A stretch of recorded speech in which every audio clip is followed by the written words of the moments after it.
Esta noite, louvado seja Deus, a Ele toda a honra, toda a glória, todo o louvor e toda a adoração. Abra a sua Bíblia no livro de Juízes, capítulo 7. Juízes, capítulo 7, do verso 4 ao 7.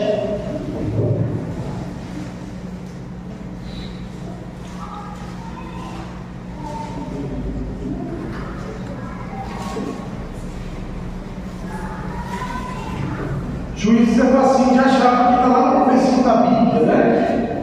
Você tem Pentateuco, os 5 livros de Moisés, terminou os livros de Moisés, aí tem Josué, e depois de Josué vem Juízes, né? Então é o 7º livro da Bíblia, capítulo 7, do verso 4 até o 7. Amém? Quem achou, dá glória a Deus. Aleluia.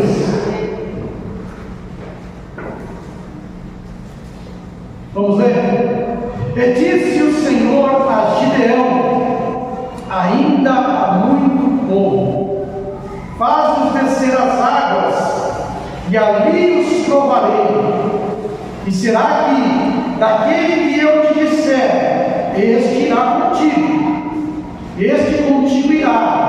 Porém, de todo aquele que eu te disser, este não irá contigo, este não irá.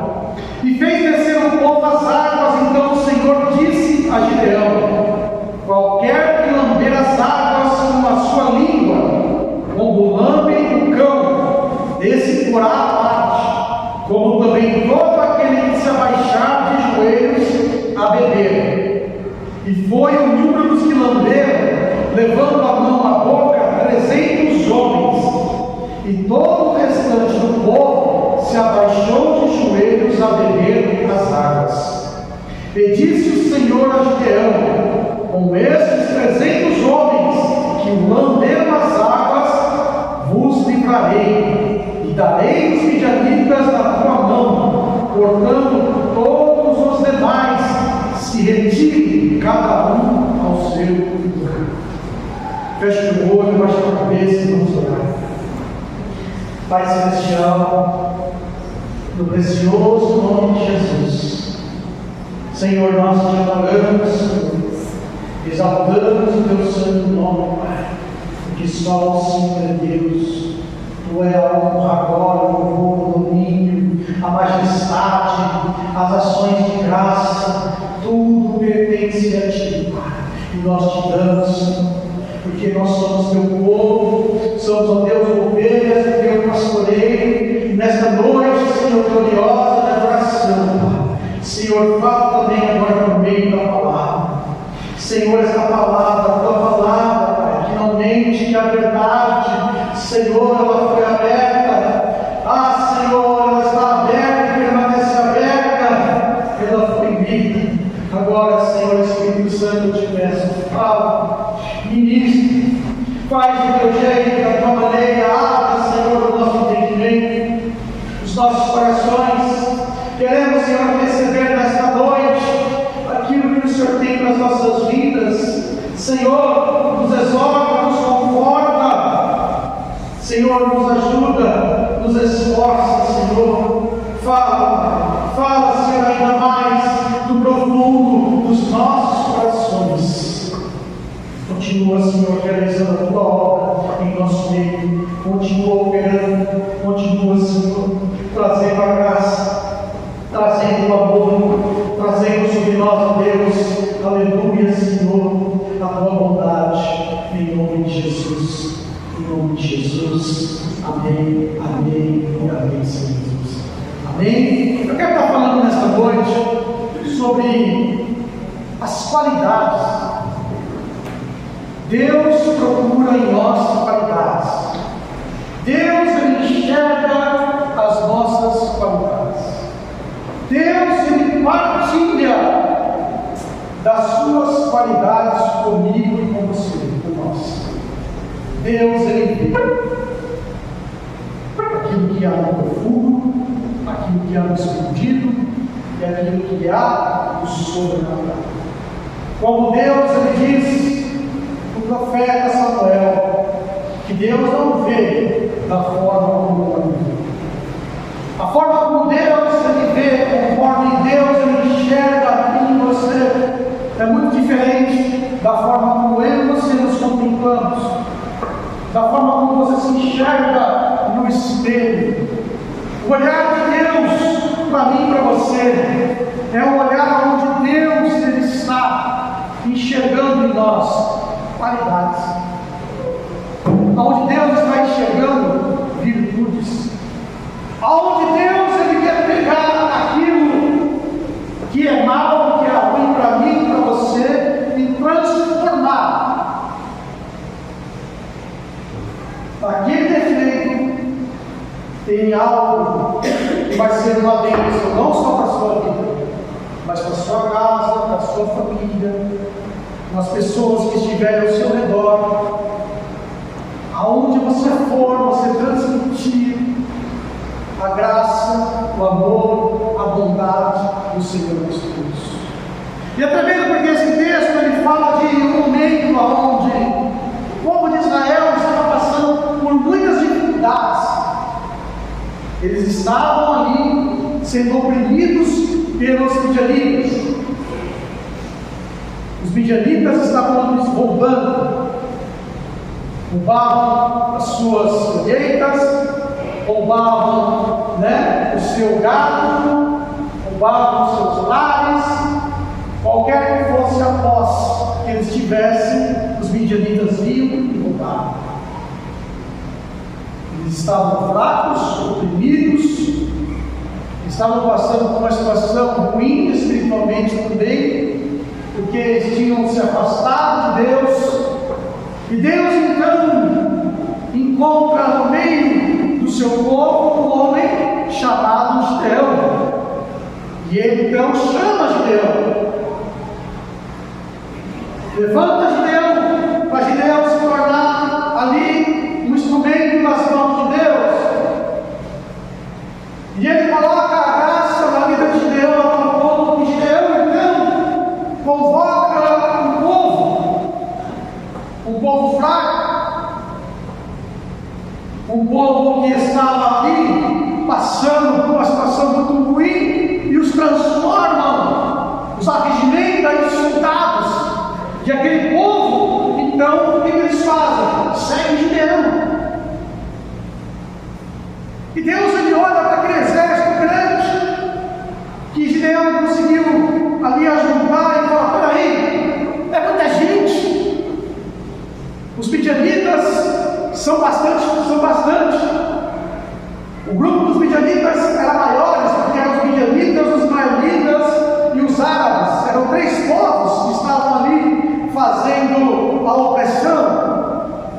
Por mais que fosse numeroso, o povo não chegava aos pés da quantidade, em números daqueles exércitos. E Deus olhou e falou: não, mas é muita gente, eu quero menos. E aí Deus mandou tirar os medrosos, mandou tirar os recém-casados, mandou tirar, e foi fazer uma peneira. Até que chegou a esse ponto, no texto que nós lemos, e Deus falou: é muita gente ainda, Gideão, eu quero um número menor. E Deus então faz essa separação. Aqueles que pegaram a água com a mão, lambeiro, pegaram a boca, lambeiro, esse foi 300 do lado. Aqueles que se ajoelharam e colocaram o rosto na água e beberam a água, Deus mandou ir para casa.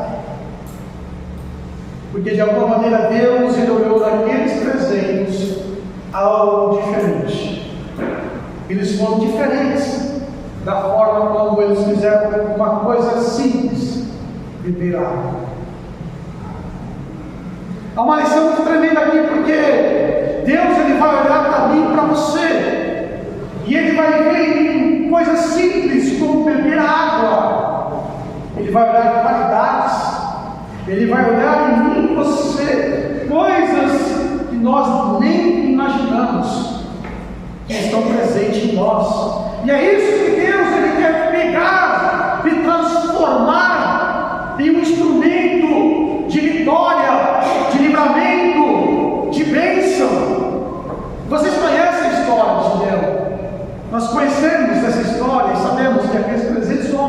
Mas Gideão, com as tochas na mão, ali com a buzina, tocaram, e todo aquele exército foi o quê? Foi embora, bateu em retirada, morrendo de medo e nunca mais voltaram.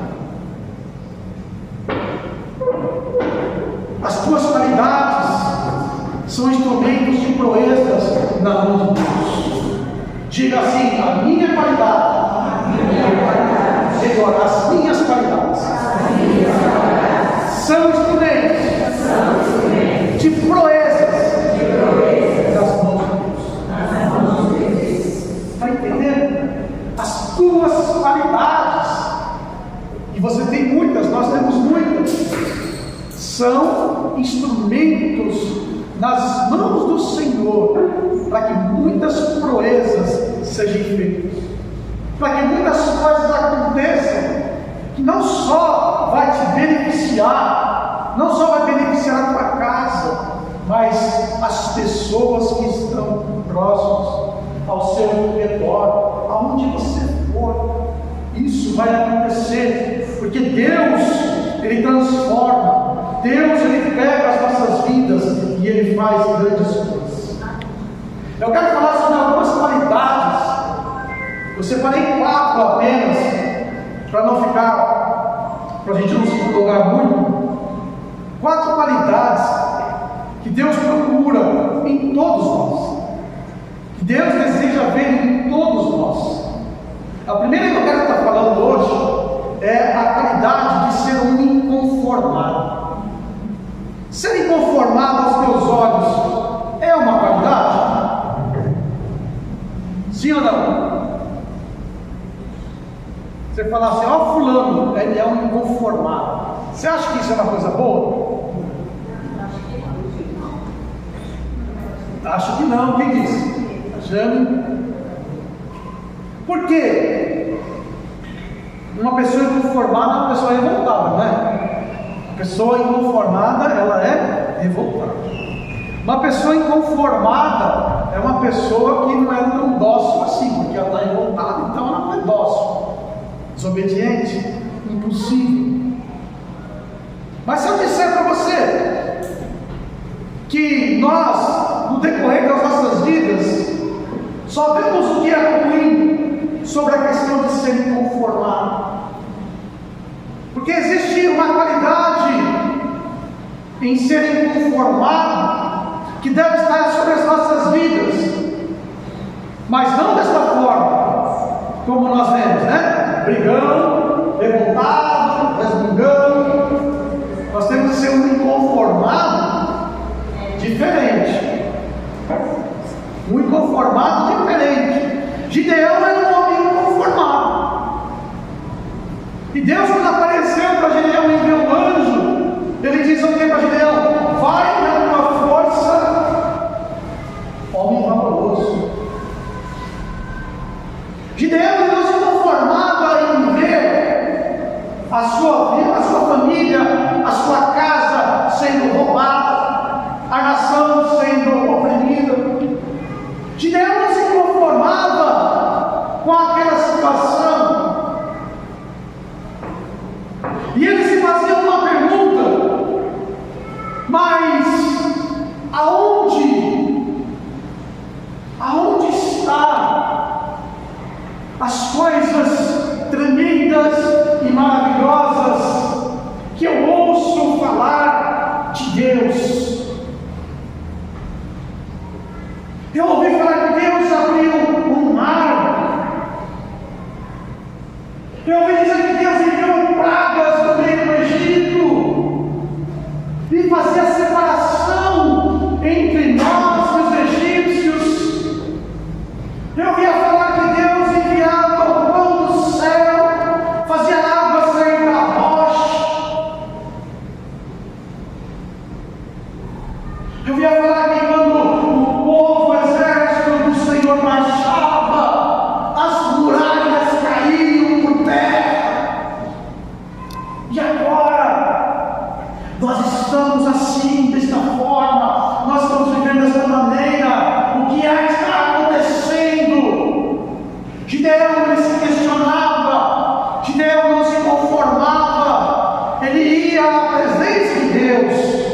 e falava: Senhor, mas como isso? E quando Deus envia o anjo, o que o anjo falou? Vai na tua força, e chama ele de varão valoroso, e ele fala: não, eu sou o menor da casa do meu pai, eu sou o menos importante, mas eu já estava chamando a atenção de Deus, porque aquilo que estava acontecendo na vida dele, ele estava achando que não fazia parte do plano de Deus, não fazia parte daquilo que Deus desejava para ele, não encaixava com as histórias que ele ouvia. E muitas vezes nós precisamos ser inconformados, porque nós ouvimos falar daquilo que Deus faz, nós lemos, estudamos, mas parece que a prática é totalmente diferente. Parece que quando chega na vida real, não é igual. E aí você se torna conformado. Ele deve ser assim. Deve ser só para poucos escolhidos. Não deve ser para todos. E aí nós colocamos desculpas que massageiam o nosso ego para a gente não ficar nesse estado de inconformismo.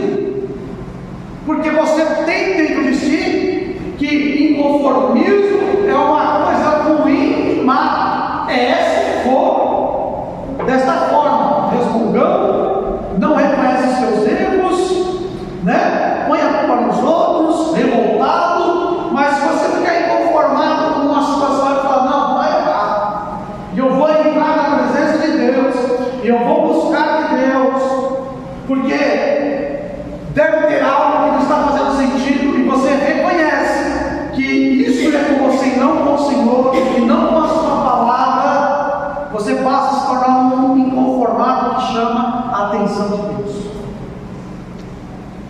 Você pode ir em qualquer seminário de avivamento, de unção, qualquer livro que você lê sobre isso, você vai ver que esses homens de Deus, eles falam para você que esta é uma chave que chama a atenção de Deus. Porque quando você se torna uma pessoa inconformada, não com Deus, não com a sua palavra, mas com você, com aquilo que está acontecendo na sua vida, você se torna uma pessoa dependente de Deus.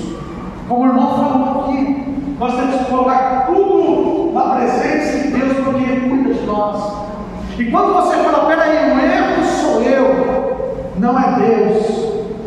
O erro não está na sua palavra, é comigo. Eu preciso fazer algo, eu preciso buscar, eu preciso de qualquer maneira compreender por que está diferente com as coisas de Deus. Você vai chamar a atenção de Deus. Deus vai olhar essa qualidade em você. Ele não vai olhar a forma do defeito, mas a qualidade de você saber que o negócio é você, não é ele. Que quem precisa se arrumar é você e não é ele. Eu já contei aqui para vocês diversas vezes que um dia estava aqui nessa igreja, o pastor Paulo sentado aqui atrás, ele no coração. Eu virei e falei: pai, tem coisa errada. Ele me perguntou por quê. Eu falei: não está certo, tem coisa errada, pai, eu não consigo entender, mas está errado. Eu disse: e eu sei que o problema é eu sei que o erro sou eu, não é Deus, não é a sua palavra, porque sei que Deus não mente, a sua palavra é verdadeira e que Deus não muda. Mas eu quero, viver aquilo que eu leio, aquilo que eu estudo, e eu não estou vivendo, então tem coisa errada, eu sei que sou eu. E a partir daquele momento houve uma mudança radical na minha vida. Porque a partir do momento que você fica inconformado, você começa a se colocar na presença de Deus e falar: Senhor, o que eu preciso fazer? Senhor, o que é necessário acontecer para que eu possa viver, para que eu possa contemplar, para que ao menos, Senhor, eu possa, Senhor Deus e Pai, pegar algo que está escrito na tua palavra e viver, e saber o que é, Senhor.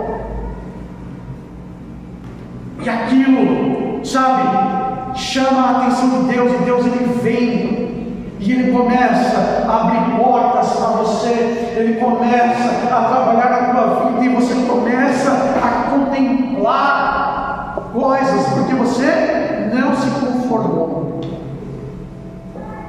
Você não reclamou com Deus, você não brigou com Deus, você não se revoltou com Deus, mas você se humilhou. Você fez tudo ao contrário daquele rebelde que você está acostumado a ouvir. Você fez tudo ao contrário. Em vez de brigar, você se humilhou. Em vez de você reclamar, você foi atrás e pediu.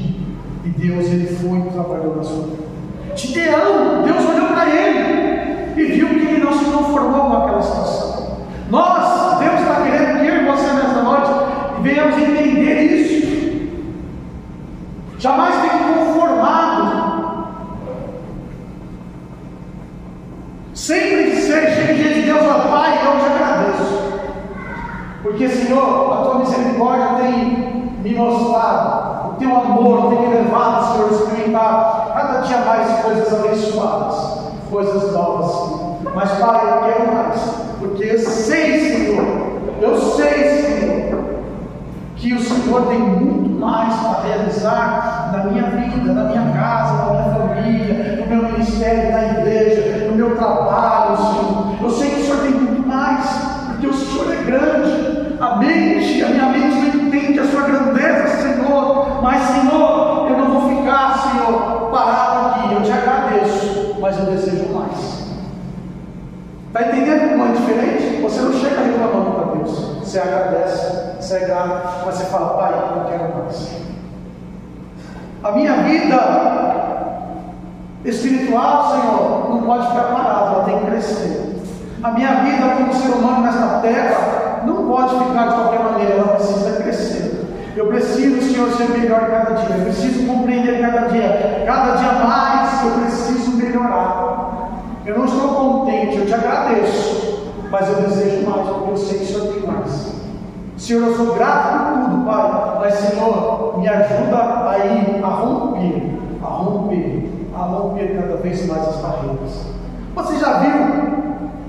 Esse dia eu estava assistindo um vídeo e eu me lembrei de um ensino muito tremendo. Os aviões, né? Os jatos que rompem a barreira do som. Você já viu um momento quando está prestes a romper a barreira do som que acontece?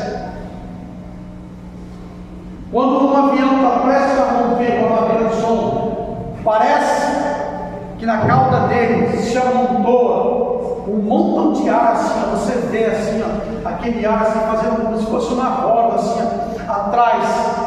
E o avião está indo ali, parece que aquele negócio vai crescer ali. De repente aquele montaréu de ar ali, que está ali, ó, está tentando brecar, ela explode, e o negócio vai mais rápido, aquilo desaparece. Nas nossas vidas, na nossa história, com Deus, é desta forma, nós temos que estar ali, prontos para romper, prontos para ir muito mais além daquilo que nós já estamos. E há então uma barreira entre você estar naquele lugar e aquele que você vai ultrapassar. E aí entra esta questão, porque a barreira ela vai tentar impedir. E esta barreira se chama conformismo. Não, está tudo bem como está a minha vida, está tudo bem como está o meu caminhar com Deus, está tudo bem com a minha família, né? Eu já tive um crescimento, eu estou bom, está acontecendo muitas coisas bem com a minha vida. Aí você faz o quê? Se acomodou. Você ficou ali porque aquela barreira estava tentando te impedir. Mas essa chave, essa qualidade da forma certa, ela vai fazer você romper a barreira do som. Vai fazer você ir muito mais além do que você pode imaginar. Gideão, ele chamou a atenção de Deus por causa disso. E nós também precisamos chamar a atenção de Deus. Deus tem que olhar para mim, para você e ver esta qualidade. de não ficar conformado, em querer desejar mais, e mais, e mais, e mais, e mais na presença do Senhor. A Bíblia fala que Jesus conquistou todas as sortes de bênçãos para mim e para você. Porque a Bíblia está dizendo toda sorte de bênçãos, e não está dizendo, olha, Jesus conquistou para você apenas salvação, apenas, bênção para você, na sua casa. E por que fala toda sorte de bênção? Porque não tem palavra para descrever aquilo que Deus, que o Senhor Jesus, Ele conquistou para mim e para você. É como o amor de Deus. Deus amou o mundo de tal maneira. Por que colocou tal maneira? Em vez de falar, Deus te amou demais. Deus te amou ao infinito. Porque não tem palavras para descrever a grandeza do amor de Deus. Assim como as bênçãos de Deus não tem tamanho para descrever. Assim como o teu crescimento, assim como o meu crescimento, não tem tamanho para descrever. Porque aquilo que Deus conquistou para nós é muito grande, vai muito além de imaginação. Por isso que nós não podemos ficar de que forma? Conformados. Sempre pensando, eu preciso melhorar. Sempre pensando, eu preciso crescer. Sempre pensando, eu preciso vencer mais. Sempre pensando, Deus tem mais para mim. Deus tem mais para mim. Deus tem mais para mim. Diga isso, Deus tem mais para mim. Sabe, se convença disso. Se convença que Deus tem mais. Que Deus deseja o melhor. Que tudo quanto há nas promessas de Deus para as nossas vidas, a Bíblia diz que tem o quê? O sim. De promessa, de bênção, de crescimento, de mudança.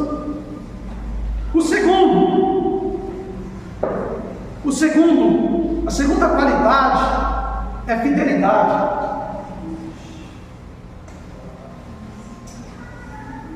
Se o inconformismo chama a atenção de Deus, a fidelidade é uma joia preciosa que eu e você precisamos guardar. É uma joia que a todo custo o diabo ele quer tomar de mim e de você, porque a dele ele perdeu, ele jogou fora. E aí então ele quer tirar de mim e de você a fidelidade. A fidelidade é uma joia preciosíssima. Se você quiser ligar o ventilador. A fidelidade é uma joia preciosíssima que a humanidade tem perdido no decorrer da sua história. Você olha no céu, o diabo perdeu, ele quis ser maior que Deus, ele não foi fiel, ele perdeu. Deus criou o homem, o diabo veio e criou o homem deixou de ser fiel ao Senhor, desobedeceu ao Senhor, perdeu. E você vai olhando as coisas na palavra de Deus, e você vai ver quantas vezes o povo se tornou infiel ao Senhor. O povo no deserto foi infiel, Israel foi infiel, a igreja. E quantas vezes nós temos sido infiéis?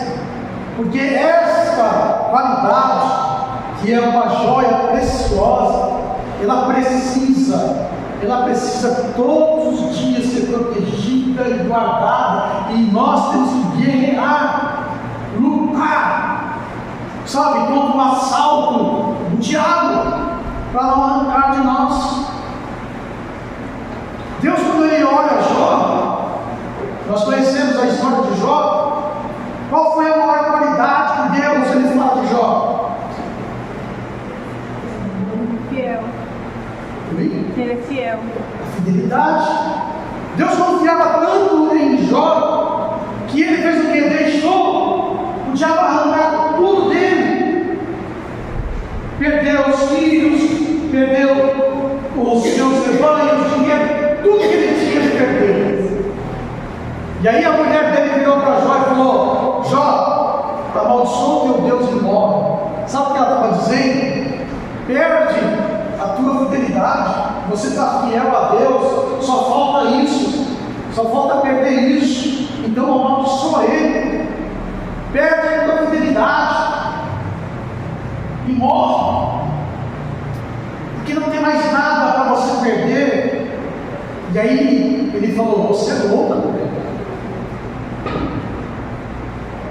Se eu aceito aquilo que Deus me dá de bom, também vou aceitar aquilo que Deus me dá de ruim. Então a fidelidade da gente, guarda isso, escreve nas tábuas do teu coração. A nossa fidelidade a Deus, de forma nenhuma, não está baseada naquilo que Deus te dá ou te deixa te dar. A sua fidelidade a Deus não está baseada em coisas recebidas ou deixado de receber, mas sim na pessoa de Deus. Você é fiel a Deus porque Ele é Deus e pronto. Eu sou fiel a Deus porque Ele me deu uma família. Sou fiel a Deus porque Ele me curou. Sou fiel a Deus porque Ele me deu isso e deu aquilo. Não. A tua fidelidade, a minha fidelidade a Deus não pode estar baseada em nada, a não ser no fato de que Deus é Deus. Porque sabe o que acontece? Se a minha fidelidade estiver baseada em coisas, a partir do momento que Deus fizer um não para mim, o que eu vou fazer? Eu vou deixar de ser fiel. Nós temos esse grave erro de, por qualquer negativa, deixarmos de ser fiel ao Senhor. Eu estava meditando sobre isso, sobre essa questão da fidelidade, e eu falei como nós precisamos batalhar e guerrear, como nós precisamos nos esforçar para sermos fiéis ao Senhor Deus, para servi-lo, sabe, em espírito e em verdade, não por aquilo, sabe, que nós queremos da parte do Senhor. Olha um exemplo. Vou pegar alguém como exemplo. Cadê o Maicon? Está lá em cima. Eu posso usar como exemplo hoje? Hoje você vai ser meu exemplo. O Maicon, ele é diácono, ele é o ministro do louvor, né? Ele está à frente da equipe de louvor da nossa igreja. É uma pessoa que, para qualquer coisa, se dispõe para trabalhar na igreja, arrumar, limpar, o que chamar. É uma pessoa que está disposta a fazer as coisas para o Senhor. Aí um dia, estou orando: Senhor, apresento o Maicon nas tuas mãos, cuida dele, ajuda dele, dá saúde a ele. E o Senhor vira para mim e fala assim: olha, eu quero trabalhar na vida do Maicon, eu quero fazer algo na vida dele, mas eu quero que o Maicon ele se afaste por um tempo do louvor. Não quero ver o Maicon subindo no meu altar, ministrando, tocando. Ele vai ficar um tempo fora. Disse para o meu servo que eu quero ele um tempo fora do ministério do louvor. Ele não falou nada sobre o diaconato e das demais coisas, mas ele falou sobre o louvor. Aí, dura missão, né? Chegar para o Maicon, falar: Maicon, olha, eu estava orando com você, e o Senhor falou isso para mim. Eu explico para ele, mas ele vai perguntar para mim: mas por que, pastor? Por quê? Eu falo: olha, não sei, Deus não falou, mas ele está dizendo isso, está dizendo que ele quer trabalhar na sua vida. Ele vai ficar feliz? Ah, não, vai ficar mega chateado. Vai pensar talvez que esse sou eu? Sei lá, pastor, acho que não tem que mais na igreja, não sei. Muita coisa pode passar na cabeça de uma pessoa nessa hora. Falando: não, mas né? Eu ao Senhor e ali, né? Mas nós vamos orar, vamos ali e tudo. Ele vai ficar muito chateado. Mas ele fala, amém. Aí o que ele vai fazer? Vai chegar e vai contar para a esposa, vai contar para o filho. Fala, olha, eu sei por quê, mas o pastor falou que não é para mim ficar no louvor mais. Não vou mais cantar no louvor, não vou mais tocar, não vou mais liberar. Como é que a Sueli nunca vai receber essa mensagem? Vai ficar mega chateado. Qual vai ser a reação deles?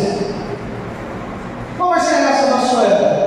Sueli, você vai chegar para você e falar assim, olha, o pastor falou que não é para mim cantar mais no louvor, sair do louvor. Você vai falar, então também vou sair. Já que é assim, sim ou não? De primeiro não é assim? De primeiro não é assim, todo mundo. Pega todo mundo assim. Também vou sair, peraí. Como assim? Sem motivo, também vou sair. Oi? Sim, claro. E aí o Marco vai falar no grupo. Vai falar para Tati, para Jane, para Lu, para Raíssa, para Maurão, para Bi, para a tia dele, para as meninas olhando. Como é que eles vão ficar? Alegre? Oh, essa vai ser boa! Vai ficar todo mundo chateado. Peraí, mãe, mas peraí. Por quê? E o pai vai falar, não sei. Diz aí, como é que vocês vão se sentir? Só isso? Sabendo que a Sueli, que o Lucas saiu, vocês não vão ficar com uma coisa aqui também, vai vir no sair. Eu não sei não. E aí, Mauro, como é que ia ficar? Balançar bem, viu? Chateados, tristes. Olha só, uma coisa que Deus falou em oração, mas presta atenção no que eu quero chegar, onde eu quero chegar. Aí, é claro que os demais irmãos, as demais pessoas da igreja vão ficar cientes também, e vai ver que tem uma crise no louvor, uma crise, e muita gente na igreja vai ficar o quê? Feliz, dando glória a Deus? Ou vão ficar tristes? Com certeza a turma vai ficar triste. O pastor vai ser um carrasco. O que isso pode causar? As pessoas ir embora. Por quê? Presta atenção. Porque eu falei algo com o irmão da parte do Senhor, e aquilo feriu o coração dele. Ele não saiu do dia acabado. Ele não deixou de pregar, mas Deus queria trabalhar ele no louvor. Mas por ele ter ficado ferido e não ter soube lidar com aquela situação, ele não conseguiu se consolar, não conseguiu consolar a esposa, o filho, não conseguiu consolar a equipe, não conseguiu consolar os irmãos, porque a alegria dele só estava aonde? Em louvar o Senhor aqui. Ele não pegou tudo o que foi dito para ele. Agora, quando nós lutamos em ser fiéis a Deus, estou dizendo que ele não é fiel, presta atenção, estou falando uma situação que é normal, que pode acontecer com todo mundo, mas uma situação onde ele vai receber da mesma forma a palavra que diz, olha, o Senhor diz que ele quer trabalhar na sua vida, né? E ele pediu para que você se afastasse da frente do louvor, que você ficasse um tempo sem ministrar. E ele vai ficar triste, com certeza. Isso é inevitável. Vai ficar, sabe, olhando aqui com saudade, vai ficar com aquele sentimento, mas mas ele vai falar: não, peraí, Senhor, o Senhor está dizendo que o Senhor quer trabalhar na minha vida. Eu vou ouvir tudo que o Senhor está dizendo. Porque da mesma forma que eu disse da primeira vez, da primeira situação, eu disse da segunda situação, ele ouviu tudo. Ele falou: Senhor, eu vou obedecer. Senhor, eu vou buscar. Eu não estou entendendo. E a primeira coisa que ele vai fazer é orar, vai contar para a sua. Ele vai dobrar o joelho dele, triste, chorando. Mas Senhor, por quê? O Senhor está me tirando. Por que o Senhor está me afastando? O que eu estou fazendo de errado, Senhor? O que o Senhor quer fazer na minha vida, Senhor? Me ajuda a entender, Senhor.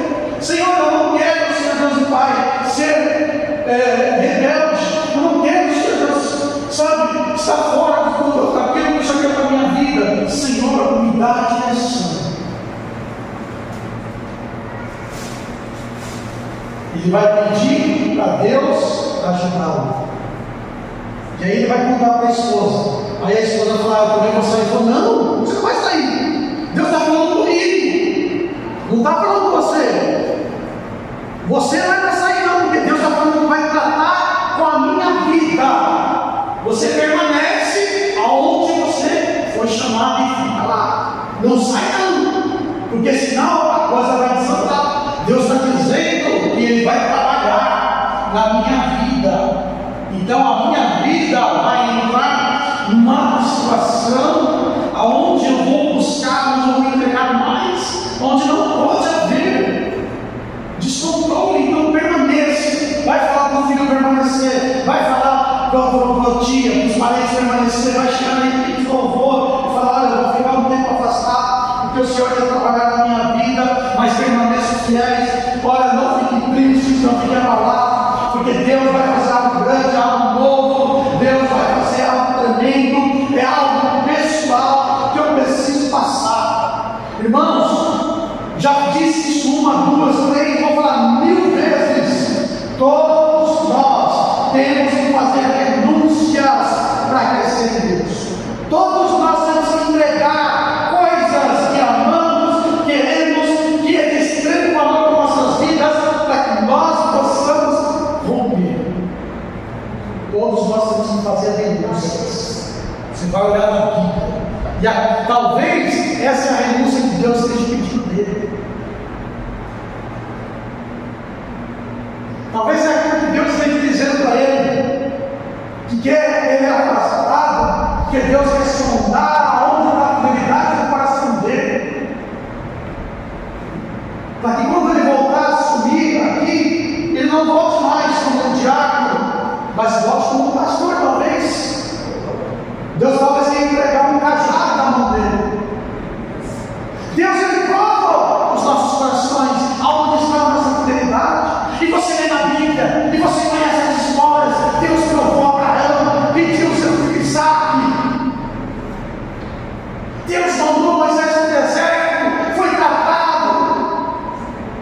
Deus para Gideão, mandou Gideão lá destruir a imagem da família dele, para Eliseu e para todo mundo. Você ora, você sabe que muitas vezes Deus te prova. Você sabe que muitas vezes Deus está ali tentando ver essa qualidade na minha, na tua vida. E quando chega a hora da nossa prova de identificar, de que forma? Extremamente a Deus.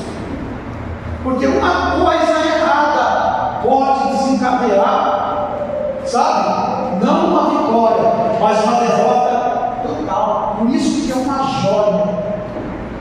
Por isso que a fidelidade, o diabo quer arrancar de você de qualquer jeito. Porque vai chegar a hora da prova. Sabe, José, quantas provas José passou para demonstrar sua fidelidade a Deus? Muitas. E você olha na Bíblia que José estava no momento onde tudo estava indo bem para ele. Estava na casa de Potifar. Ele era, sabe, a pessoa mais importante. E Potifar virou para ele e falou assim: ó, tudo você pode fazer aqui, mas uma coisa só te é proibida: tocar na minha mulher. E foi o que mais a mulher de Potifar queria que José tocasse nela. O que José fez? Longe de mim pecar contra Deus e pecar contra Potifar. Quando nós somos fiéis primeiramente ao Senhor Deus e somos fiéis àquilo que Deus coloca nas nossas mãos. Somos fiéis ao chamado, somos fiéis ao ministério, somos fiéis àquilo que Deus nos entregou. E aí, se Ele tomar a conta, dirige as nossas vidas, no momento que Deus falar, fica aqui, fica parado, eu vou ser fiel, não vou desobedecer. Porque se eu fizer coisa errada, eu sei que eu vou sofrer e desencadear coisas que serão não só ruins para mim, mas para minha família em primeiro lugar. Aonde eu sirvo, aonde eu estou, olha a Bíblia, está lá, todos os que foram infiéis, o que aconteceu com eles? Com Abraão, o que aconteceu com Abraão? Foi infiel, Deus mandou ficar na terra de Canaã, ele foi para o Egito, teve que dar a mulher dele como esposa para Faraó. E depois, quando o Faraó descobriu ali a mentira dele, repreendeu, colocou o dedão ali, ó, no rosto dele e falou: você é mentiroso, passou vergonha. Então a fidelidade é algo que nós temos que preservar, é uma qualidade que há em você, não é que vai ter em você, ela existe em você.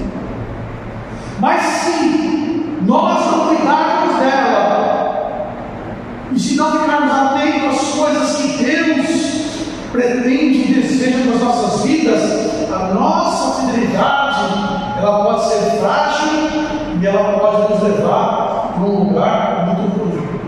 Deus tratou com muita coisa na vida de Jó, mas a fidelidade de Jó foi algo que Deus não precisou trabalhar, porque Deus confiava na fidelidade de Jó. E Deus, a Bíblia fala que fez aqui com Jó, depois lhe restituiu todas as coisas. Jó teve de volta o seu dinheiro, teve de volta os seus animais. Deus deu para ele mais filhos. A única coisa que Deus não deu para Jó foi outra mulher. Ficou com a mesma.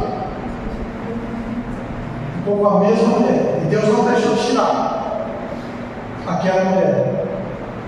Porque através da fidelidade de Jó, ela também aprendeu uma grande lição.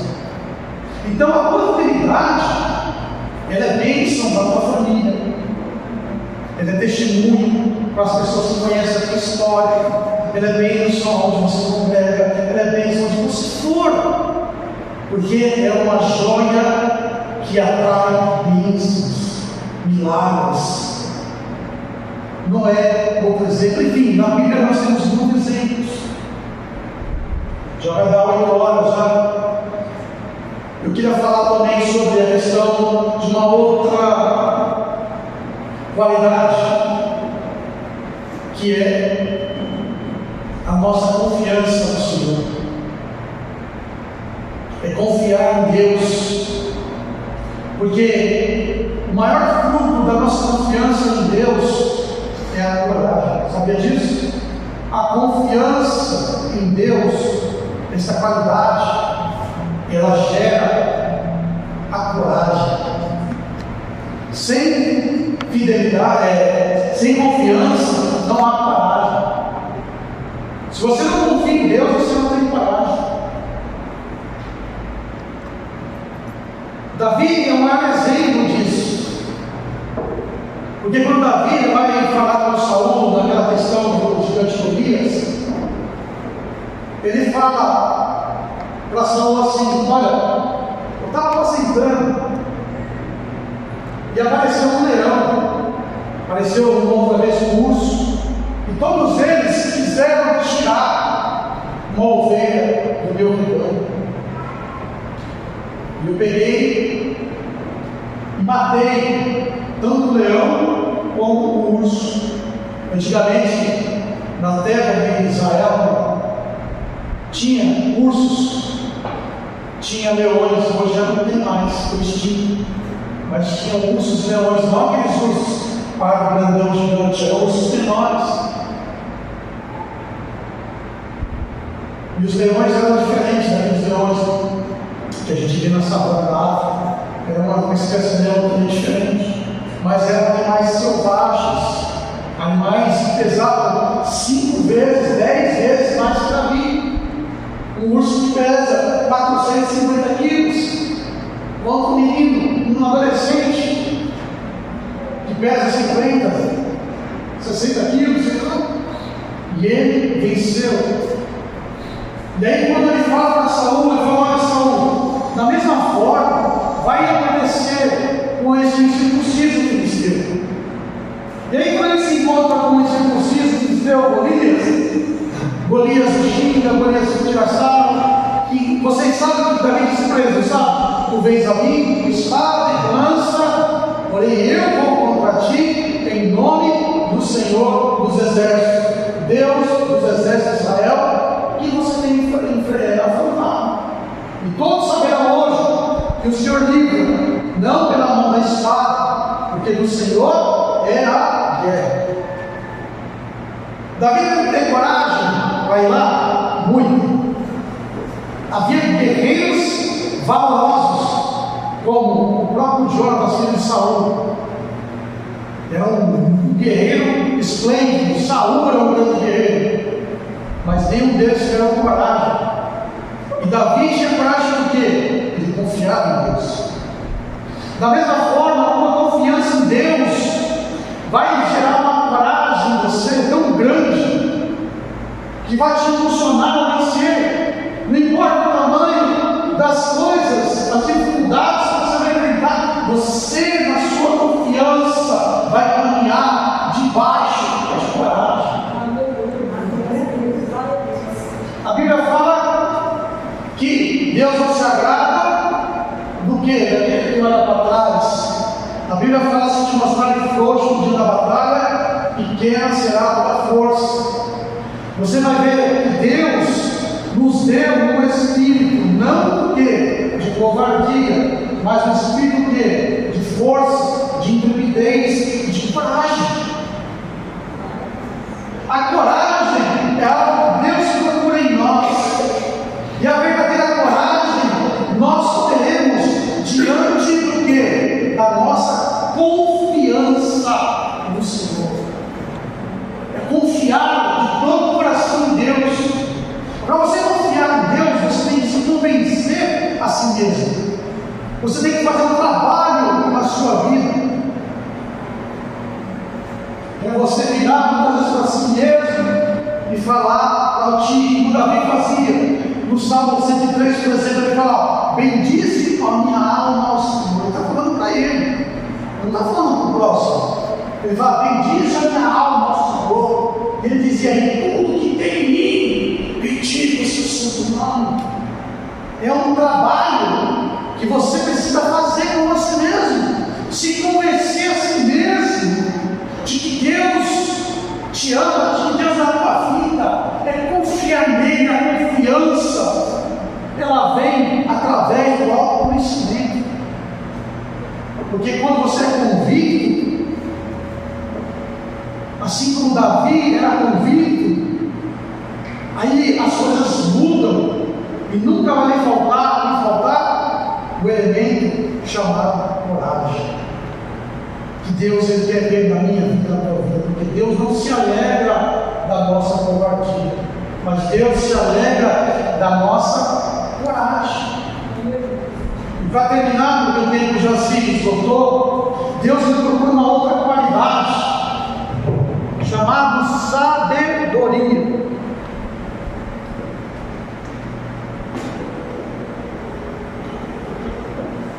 Nós conhecemos a parábola das 10 virgens, não conhecemos? 10 eram prudentes, que levaram azeite de reserva, e que 10 eram o quê? Nécias, sem sabedoria. Outras traduções, loucas. bodegas que não tinham azeite de reserva. Essa parábola tem muitos ensinos. Para resumir, um deles, todo mundo, todos nós, estamos na mesma situação. Eu e você. Estamos esperando a Jesus. Esta parábola é parábola para os salvos. Não é parábola para as pessoas que não conhecem Jesus. Quando eu falo que todos nós estamos na mesma situação, estou dizendo isso para pessoas que aceitaram e confessaram a Cristo como Senhor e Salvador de suas vidas. E aí o texto fala que vai ter então cristãos que não são prudentes, que não têm sabedoria.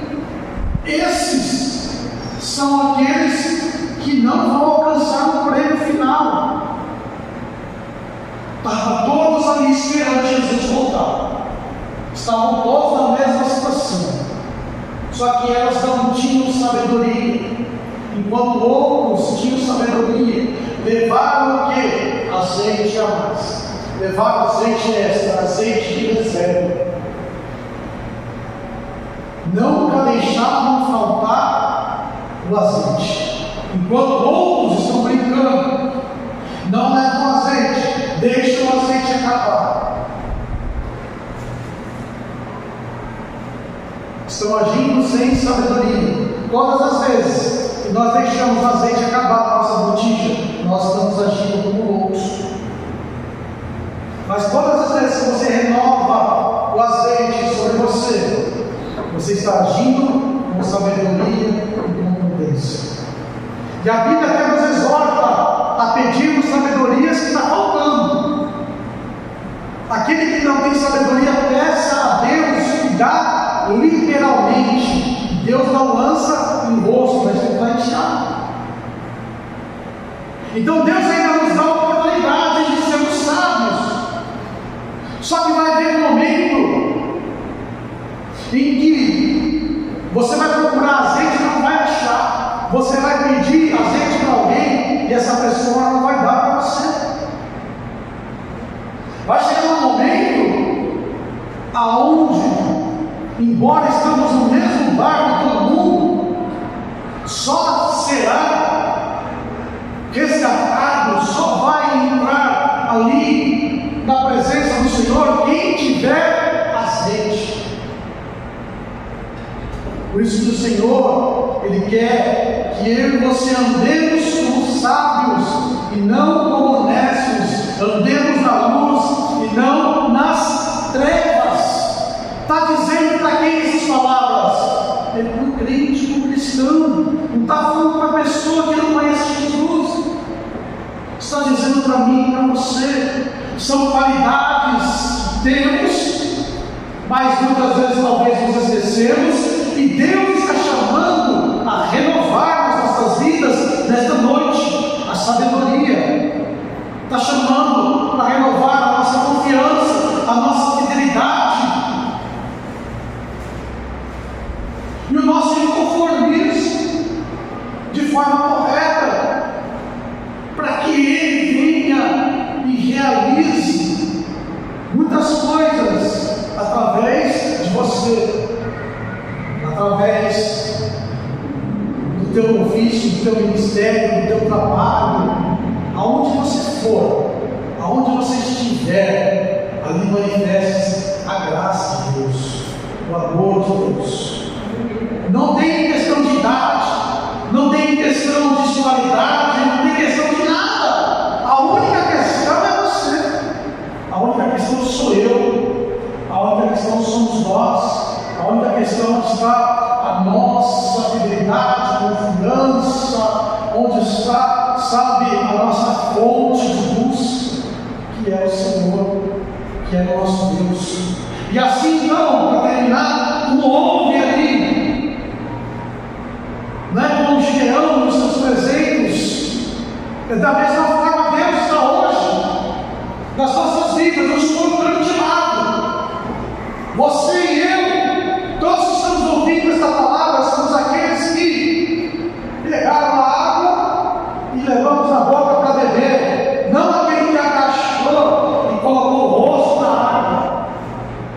é um dos 300. Você é um dos 300 escolhidos. E através da sua vida, a buzina será tocada. Através da sua vida, a tocha acesa será levantada. E os exércitos midianitas, os opressores, os ladrões, serão então derrotados, serão então aniquilados, fugirão e não voltarão. Você não vai precisar levantar a espada, mas você, em obediência ao Senhor, você então será um instrumento de livramento e de vitória em nome de Jesus. Amém? Glória a Deus, que esta palavra ela venha fazer morada no teu coração. Que você se conscientize que você foi dotado de qualidades excepcionais de Deus. E Deus está olhando para você, enxergando estas qualidades. Deus está olhando para você, desejando aprimorar cada dia mais aquilo de maravilhoso, de perfeito que Deus colocou na tua vida. O pecado estragou a gente. O pecado, sabe, nos deformou. Mas a graça de Cristo, ela reconstrói. A graça de Cristo, ela faz na minha e na tua vida uma cirurgia. Mas não é uma plástica. Ela cria de novo. Ela faz novamente. Ela gera a beleza que eu e você, nós